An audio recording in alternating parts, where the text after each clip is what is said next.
So I started coming here about a year and a half ago on an artist date, and I realized that this is a great place to be. And I dug out some old poems, and after a couple of those, I was like, I gotta write some new stuff. So thank you for giving me the inspiration and the motivation to do that. Because I was on like a 2 poems a year kind of a streak. So I've done a lot more in the last couple of years. So I think I had a playlist, but I'm gonna probably go out of order. I'm gonna start with an older poem. This is actually the first poem I ever read from this mic. And it's about my daughter, sort of. It's called Phoebe's Sunset Sentimentality. I found out later she was on the roof with Lily while we were inside watching the sunset through the beach house windows as it sailed on its canoe off the edge of the world, turning the water gold, the sky a veil of orange. If you watch a sunset sitting down and then stand up, you can watch it again. I demonstrated for our guests, standing on a chair. Later, she told me about the view from the roof. Very young children rarely notice sunsets.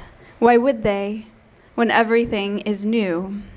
Why would it be any more bewitching or beautiful than a bird flying, or a boy riding by on a bicycle, or the mole on your belly?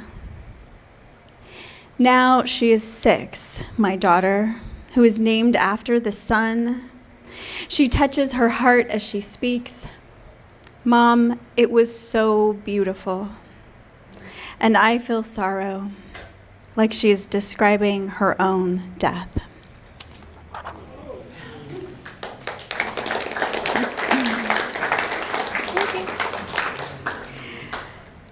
Okay. I'm debating whether to read this one or not.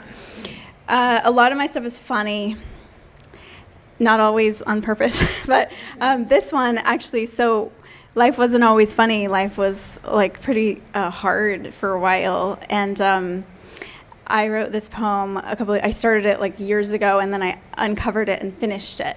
And I'm gonna read that one, and then we'll see the progression from there. So this poem is called Safe House. Snow lands tenderly, flakes as big as kumquats. The voice of the storm is a whisper in a language I don't understand. The children go tromping in it, brutally, laughing, scream, blink, fall, slide, blink, unaware that it is no longer light. My phone keeps telling me the weather at home in Los Angeles, where snowplows never push off in fleets, and yet we are here, inhaling and exhaling. My daughter leads the neighborhood children forward with the urgency of explorers who can't stop for danger of freezing. She cannot, will not stop until forced into bath and bed. She cries with the pain of thawing, doesn't speak but writes a name in the air, letters as big as houses. Her sadness fills in the O and the E. Pillow soaked from hair and tears, she finally sleeps, murmuring, stumbling through the night landscape of her dreams, a rocky failure of meadow full of holes. I lie awake and listen as she gasps, yells, then grumbles back to perilous sleep. Her thumb is her savior, so tightly latched she could suck back time, or suck herself into her own mouth, a dark, warm womb. If I can, I will go with her to that warm darkness, where nothing about before matters, only what we are becoming.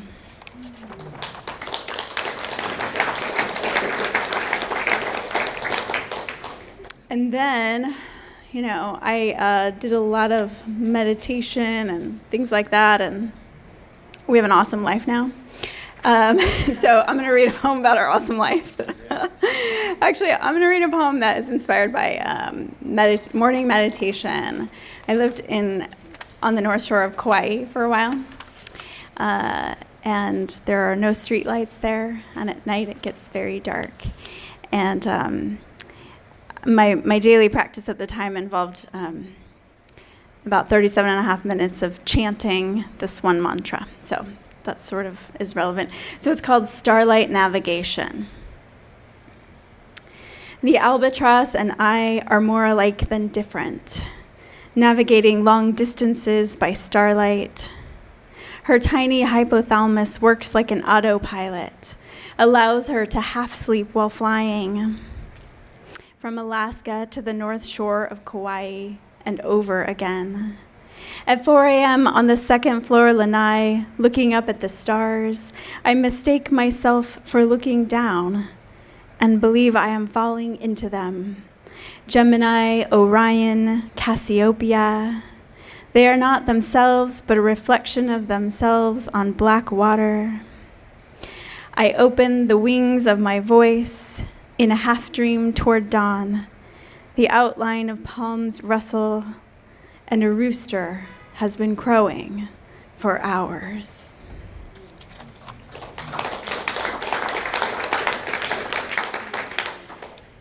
All right, so it's funny that I'm here in Ventura, where I started out.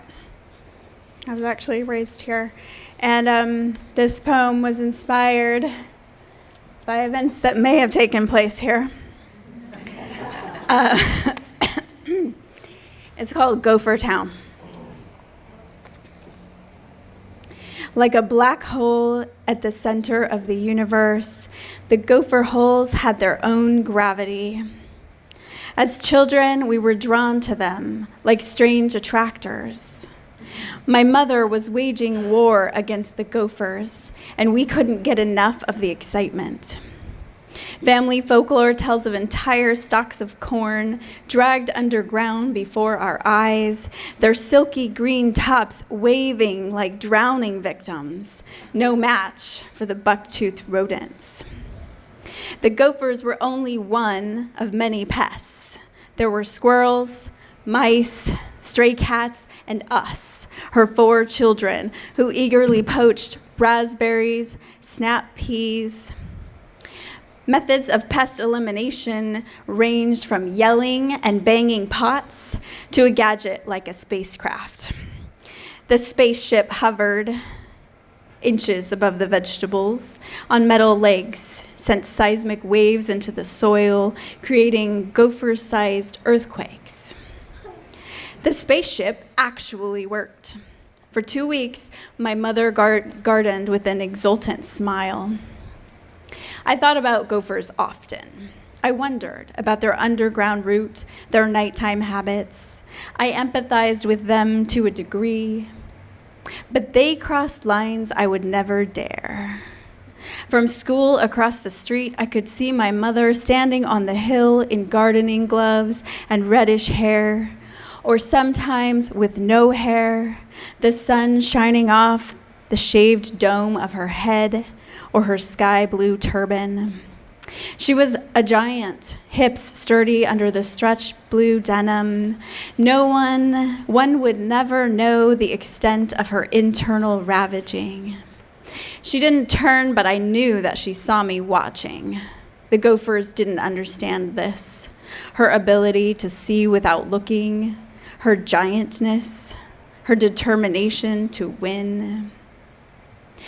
The spaceship didn't last. Either the batteries died or the gophers became smarter.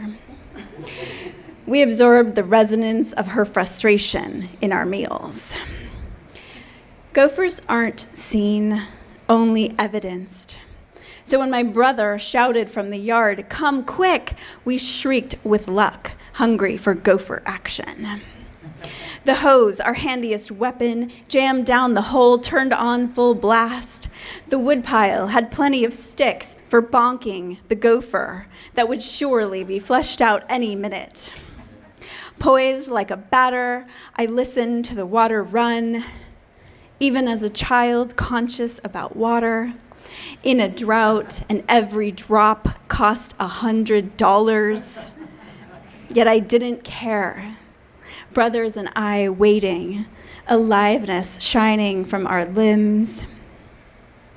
Was it an hour before we finally gave up? An hour of water down the hole? Water that did not flood out like I imagined, just disappeared with a measure of our innocence. In my late night imaginings, I now added extensive gopher highway systems that ran for miles underneath the hill. How does one make a map of the unknown?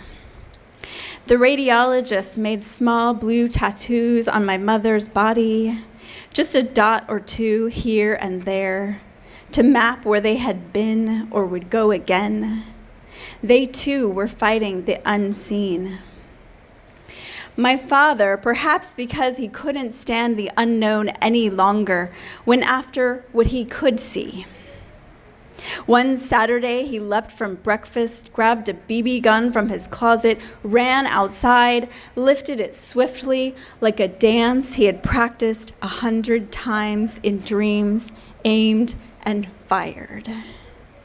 The squirrel fell in its own dream dance ending. Brothers and I held our breaths, the sounds of war ricocheting around the yard. And then my father, who survived Vietnam, who read philosophy books and listened to Joni Mitchell and Elvis, was nailing the dead squirrel to 2 pieces of wood. We quivered near the event horizon, his head bent over the purposeful sound of the hammer, the squirrel's blood red like mine, guts spilling out, mother turning away. What can a girl of 10 know? Only that my mother's garden was being eaten by rodents, as her body was being eaten by cancer, and my father had shot and crucified a squirrel. He hammered the cross in the ground at the property line, said it was to be a public example for all other creatures who thought about coming down the hill to eat her garden. This made sense to me. I imagined 1 or 2 gophers coming out at night, seeing the carnage, running back to tell the rest of the family that the man on the corner had lost it, was showing no mercy. No one was safe.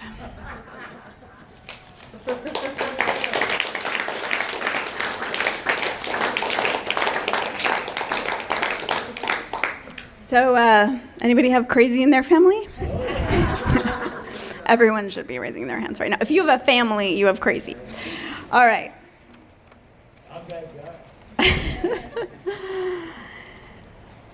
So,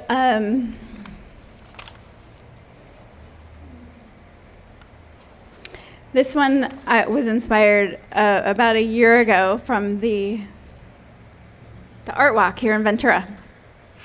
And I met a potter there, and I just got super inspired, so I wrote it. So it's sort of ekphrastic, sort of based on pottery.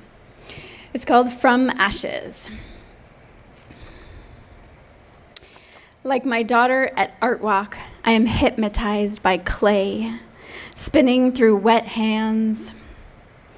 I can't ignore the sensuality of caressing one's creation. I think of it at night as I touch my body, this body, still smooth and brown where summer has touched me, this vessel of life and blood and milk. The potter makes his own glazes, using wood ash from the lemon orchard where he lives, and slip clays from an adjacent creek.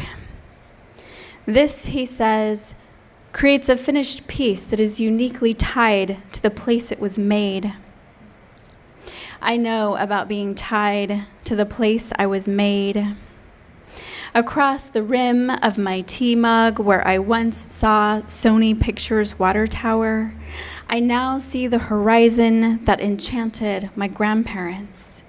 Orange orchards, oak trees, lanky palms.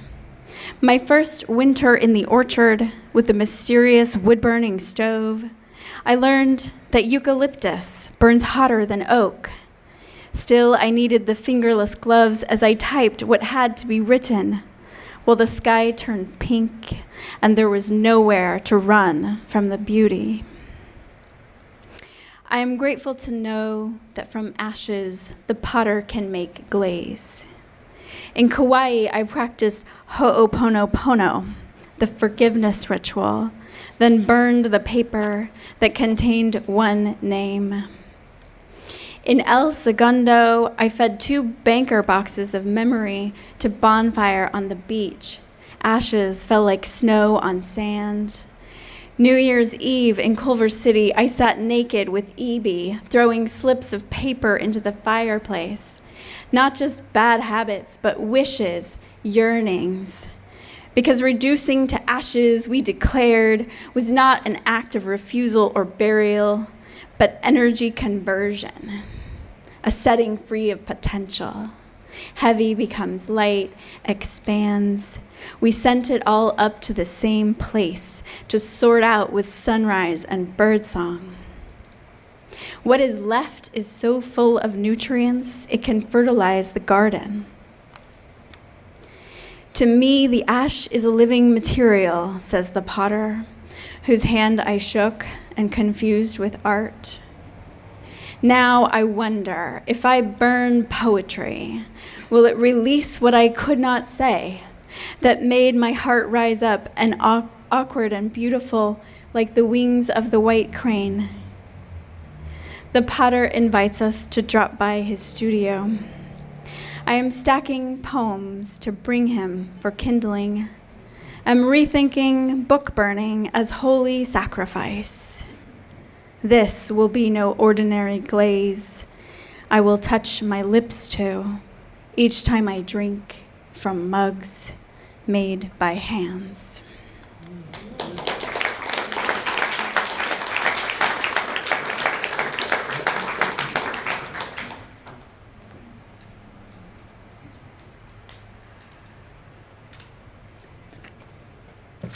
Okay. Are we having a good time? Should we get crazy? Okay. All right, this is one that Phil sent out, so some of you read it already, but I'm going to perform it, okay? It's called Shakespeare.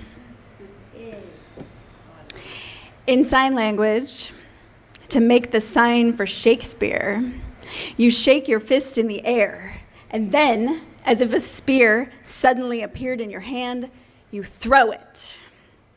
Send it flying to pierce whoever happens to pass by. Shakespeare. Why? Because something has to be shaken, preferably by the throat, but my fist will do for now.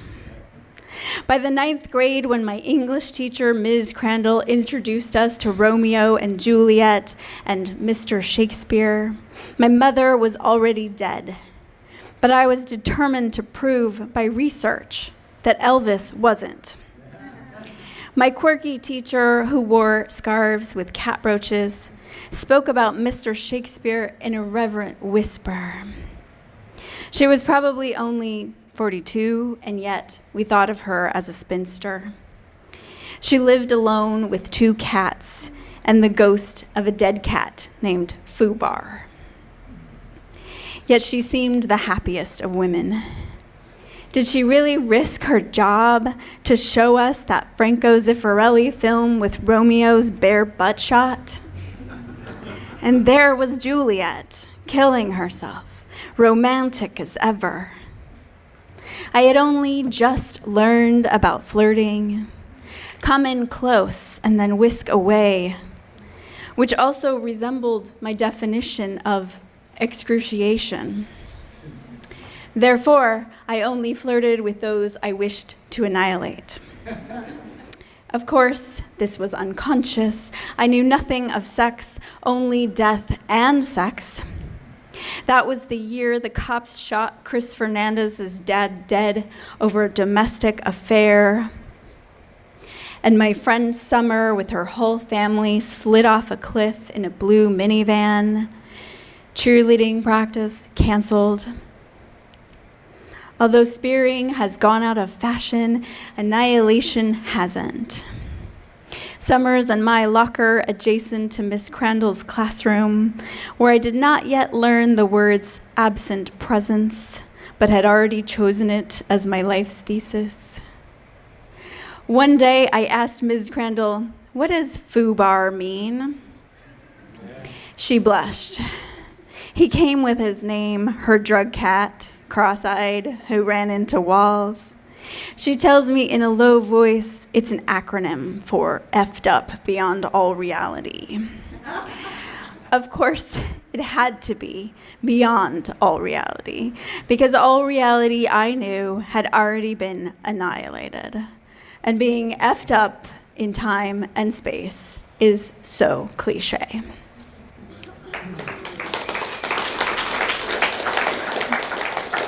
One more. Okay, I got one more. This one's new. It's never been read before. Actually, I read a version of it before at an open mic, but it has changed. It's grown. It's attracted more parts. Okay, the working title currently is called Absent Presence with Afro. Grandpa Jay's tool wall was white pegboard with black outlines in the shape of tools so that you could always figure out what went where and what was missing. There I go again with absent presence, thinking about my life full of body outlines. My grandmother told me her first husband was Scotch-Irish. But when I found him in the Moundsville, West Virginia census, he was listed as Negro. As the only natural blonde at the National Archives office that day in New York City, I marveled at this clerical error, at the incompetence of census workers. And yet, there he is again in loopy handwriting, Akron, Ohio, mulatto, Detroit, Michigan, mulatto.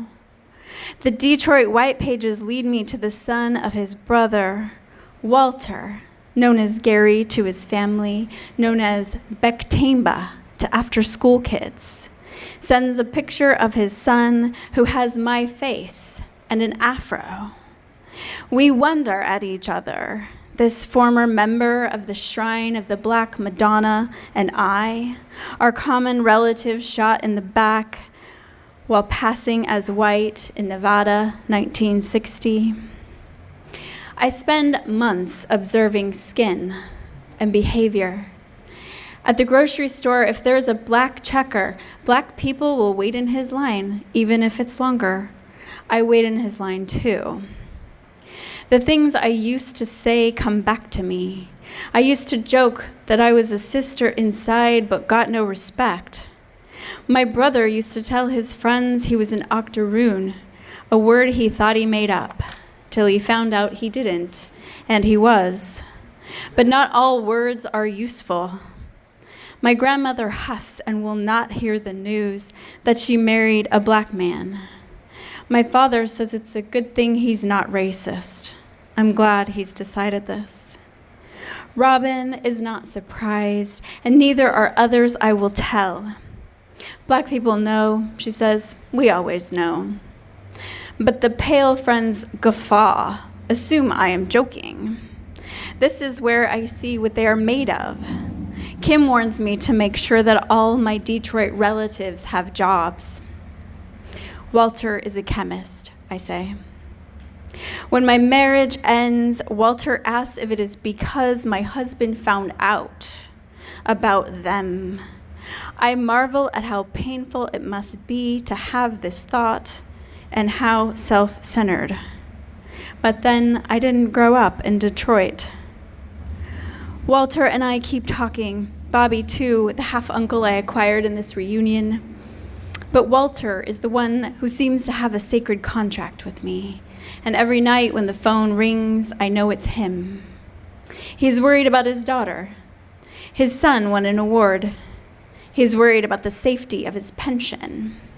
He's worried about Bobby's heart. We don't speak of all the risks associated with the heart. My father tells me about a man in his platoon who was as dark as the Snake Rivers they patrolled at night in Vietnam. They called him Spooky because he was giant and spoke to no one except my father. He always liked me, my dad said, and I never knew why. My mother has nothing to say about anything because, like Spooky, she's joined the absent. And yet, absent presence, I discover, is still presence, like the shape of the hammer, like shade, is there by not being the thing that is there, exactly. And who can object to shade in this heat? On the side of buildings, next to guardrails, inside barrels, below hat rims, under dogs, behind mannequins, and moving across the bay, shifting and dancing with the clouds. My daughter asks me if God is a white man with a beard. I tell her, yes. Yes, he is. And his wife is a black woman with a perfect afro for a halo. Within me, all spectrums fragment, like Spooky at the wrong end of a grenade.